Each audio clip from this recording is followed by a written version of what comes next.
عاملين ايه؟ يا رب تكونوا بخير. يلا بينا نعمل تورتيه مختلفة كده في شكلها، وحاجة لذيذة كده ولطيفة، تنفع في عيد ميلاد، تنفع في مناسبة جميلة، اي مناسبة هتنفع فيها. يلا بينا نعملها مع بعض. يلا بينا. اول حاجه كده نشوف المقادير. معانا بيضتين، معانا معلقتين زيت، معانا نص كوبايه دقيق شلنا منهم معلقه وحطينا بدلها كاكاو، وحطينا نص معلقه من البيكنج باودر، ومعانا ربع كوبايه سكر عليها معلقتين سكر تاني، يعني ربع كوبايه عليها معلقتين، يعني يعتبر نص كوبايه سكر، نص كوبايه سكر ناعم. وهنا احنا هنا كده دخلنا الدقيق والبيكنج باودر والكاكاو، عشان الكاكاو بيبقى فيه تخريزه كده ما تضايق، يعني ما تبوظش مننا الاسبونج بعد كده في المرحله الجايه. وطبعا قلبناه تقلبتين عشان خاطر ندخل هواء في الدقيق بتاعنا ما يبقاش مكتوم. هنعمل ايه دلوقتي؟ هنفصل البياض عن الصفار. المرحله دي جميله قوي، انت تقعدي كده تفصلي البياض عن الصفار بالراحه كده، وانت بتفصلي واحده واحده كده. بعد كده الصفار الحمد لله فصلنا البيض عن الصفار. هننزل بقى بنص كوبايه السكر، هنقسمها ربع هنا وربع هنا. تمام. طبعا السكر ده يكون منخول. ننزل بقى بالفانيليا، نجيب بقى المضرب الكهربائي بتاعنا ونشتغل. هتاخد ضرب حوالي ربع ساعة ضرب فيها. هنعمل اسبونج بيتي رهيب، اسبونج بيتي هاشش كده وجميل. احنا هنا كده بنعمل ايه؟ بننزل الجناب بتاعتنا عشان بيبقى فيها طبعا سكر باودر طاير فيها، مثلا البياض بيبقى طاير برضو منه، فلازم ننزل كده الجوانب بتاعتنا، ده عامل برضو بيهبط الاسبونج، لازم الجوانب تنزل. دلوقتي هنعمل ايه؟ هنضرب الصفار البيض، وانا حطيت رشة ملح كده وانا شغالة عليه كده. احنا شغالين ضرب في صفار البيض، وطبعا هنحط خل مع صفار البيض زي ما انتوا شايفين. وبعد كده هنعمل ايه؟ هنمسك بقى الزيت، بصوا شايفين، ننزل بيه زي خيط رفيع كده لحد ما يخلص خالص. وزي ما انتوا شايفين الصفار بقى شبه عجينة الكيكة العادية، شايفين بقى عامل زي شبه عجينة الكيكة العادية ازاي. تمام. هنا بقى ايه هنعمل ايه؟ هنبطن الصينيه بتاعتنا. دي صينيه مقاس 16، وممكن تاخد كميه عجين اكبر من اللي انا عاملاها دي، هي ما شاء الله عاليه. انا هنا بظبط يعني الارضيه بتاعه الصينيه، فبظبط ورق الزبده كده زي ما انتوا شايفين، وبلزق طبعا في الجوانب عشان ان شاء الله لما بتعلى بتبقى محتاجة في الجوانب ورق زبدة عشان ما تلزقش في الصينية بتاعتي وتبوظ مني وانا بحاول اخرجها منها.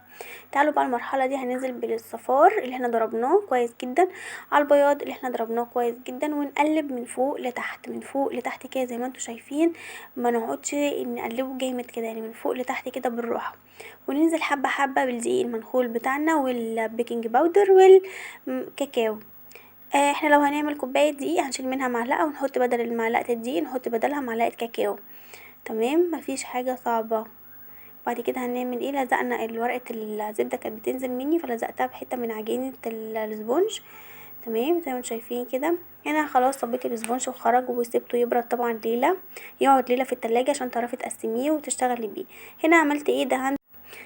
دهنت البورد طبعا اللي هسلم عليها، اللي هسلم بيها يعني التورته بتاعتي، شويه كريم جانتيه، وبعد كده حطيت الطبقات، وبعد كده كريم جانتيه، وبعد كده حبه كريسبي شوكليت شيبس، كل اللي تحبيه. وزي ما قلت لكم في الفيديو اللي فات ان الحاجات دي بتعلي من التورتايه لما تيجي تسلميها للعميل. طبعا اللي انا بعمله معاك ده اوردرات عندي، مش انا بعمله طبعا يعني ليا، مش معقول. حطي لايك بقى، متنسوش اللايك. احنا هنا مش هنجلس خالص، احنا هنا بس غطينا برضو يلا نستعد بقى. شايفين انا بشمر ازاي؟ بستعد.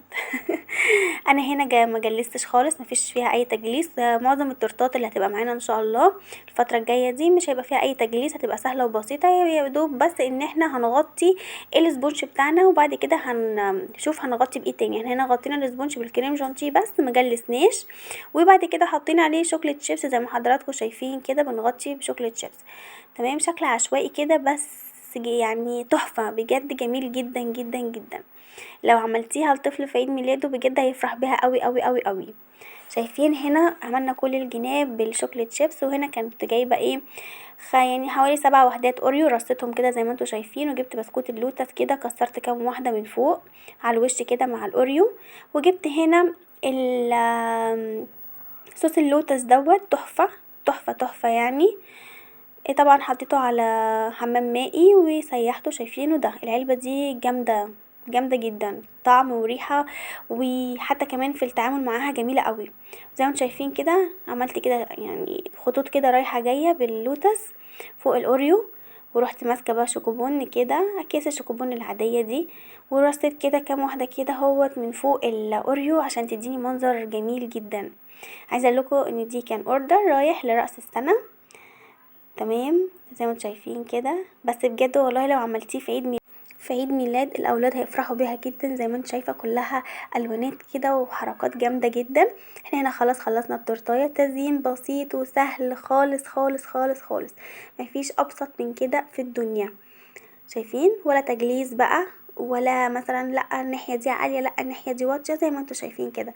دلوقتي خلاص احنا خلصنا التورتايه وجبنا بقى العلبه القمرايه دي، قمرايه أوي شكلها لذيذ كده. خلاص احنا خلصنا التورتايه السهله البسيطه جدا دي. يا رب تكون الحلقه عجبتكم، ما تنسونيش في اللايك. سلام.